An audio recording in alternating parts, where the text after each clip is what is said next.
marami po kaming itinaon na mga activities sa mga important dates na magaganap. March 11 meron din po kami. March 11. Caravan. Pero ano hong main, kumbaga appeal nyo sa Supreme Court? Ang gusto nyo ba ipapalitan sa I-resolve yung mga pending cases na nakabinbin.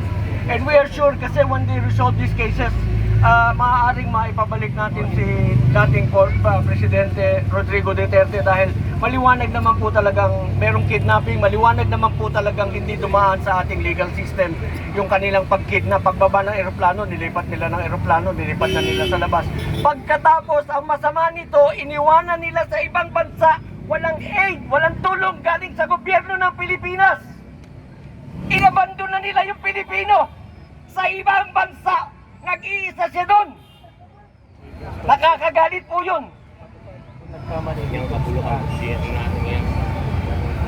Bayan, magising tayo! Ano pa po kayong tanong? Verde! Okay. Maraming salamat po sa inyong lahat, sa inyong pagsubaybay sa amin. Maraming salamat po. We expect for a fair exposure din po sa ating mga kababayan. Ano po? Gusto lang po namin ng patas-patas na paglalahad ng katotohanan sa ating mga maraming salamat po. Okay, may dagdag pa ang isa. Additional lang si Capre. Kaya tayo nandito, ako nga pala si Captain Ray Valeros, Secretary General ng United People's Initiative. Kaya po bakit dito sa Supreme Court? Wala na po tayong maasahan sa ating executive branch. Ganon rin po sa legislative branch, wala na tayong maasahan. Alam naman ng lahat yan.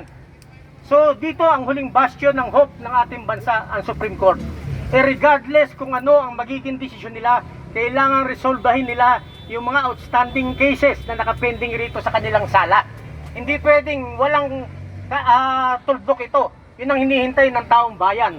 Napaka-importante yung binanggit ni General Atty. Garcia na isang Pilipino, hindi lang mga politiko, kahit ordinaryong tao, pwede bang isurrender natin ito basta-basta sa ibang bansa na may sarili tayong batas? Pag sinurrender mo ang isang Pilipino sa ibang bansa, umamin ka na may failure of justice sa bansa natin. So yun po yun. At pangalawa, General Appropriation Act.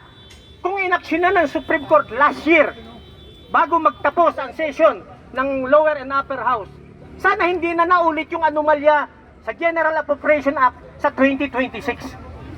So yun po yung panawagan natin, resolbahin nila. At panghuli po, napaka-importante, wala pong safe sa eleksyon sa 2028. Wala po tayong pinapanigan kahit sinong tumakbo. Wala pong safe dahil alam natin ilang dekada na ang nauupo sa gobyerno, hindi elected ng taong bayan, kundi selected ng COMELEC.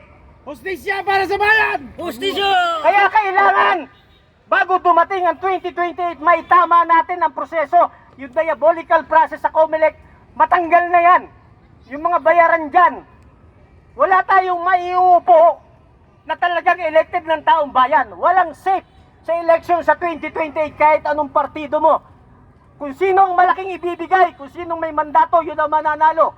So yan po yung ating inilalaban dito sa Supreme Court. Hindi po natin sila inuutusan. Tayo po ay nakikiusap sa kanila na resolbahin na ito at malaman ng taong bayan kung ano ba ang stand ng Supreme Court bilang huling taga-analisa ng ating batas at ng ating konstitusyon. Maraming po salamat sa lahat. Okay. Magandang Hello. Ako po ay si Colonel Segundo Mitran, retired Philippine Army from Scout Ranger Regiment and Special Forces, Supremo ng Filipino Guerrilla Forces. Ako ay nanawagan sa mga kabaro ko, sa mga Philippine National Police and Armed Forces of the Philippines. Magising kayo, buksan niyo ang inyong mga mata at tainga ano ang nangyayari sa ating bayan. Mga kababayan ko, ako 40 years, naglingkod sa bayan, sa edad ko 13 anyos, naglingkod ako at nakipagpatayan sa mga rebelde. Pero ito pala ngayon ang hinaharap namin ngayon. Problema, ang problemang dinulot ng Pangulong Marcos, si Marcos ang dahilan ng gulo ng Pilipinas na ito. Biruin mo, mga kababayan, active at saka retired, hindi nagkakaintindihan dahil sa kagagawa ni Marcos. Nanawagan ako sa taong bayan, lalo na sa mga kabaro ko dati sa Philippine National Police at Armed Forces of the Philippines. Buksan nyo ang inyong mga mata at inyong mga tainga. Ano na ba ang nangyari sa ating bansa? Naubos na ang kaban ng bayan. Kailan kayo magigising kung ubos na ang kaban ng bayan? Kaya nanawagan ako, I am Colonel Segundo Mitran, retired of the Army, Supremo of the Filipino Guerrilla Forces. Kaya nanawagan ako sa inyo lahat, magising kayo sa katotohanan, buksan ang mga mata. At tayo nga, maraming salamat sa inyo. Okay.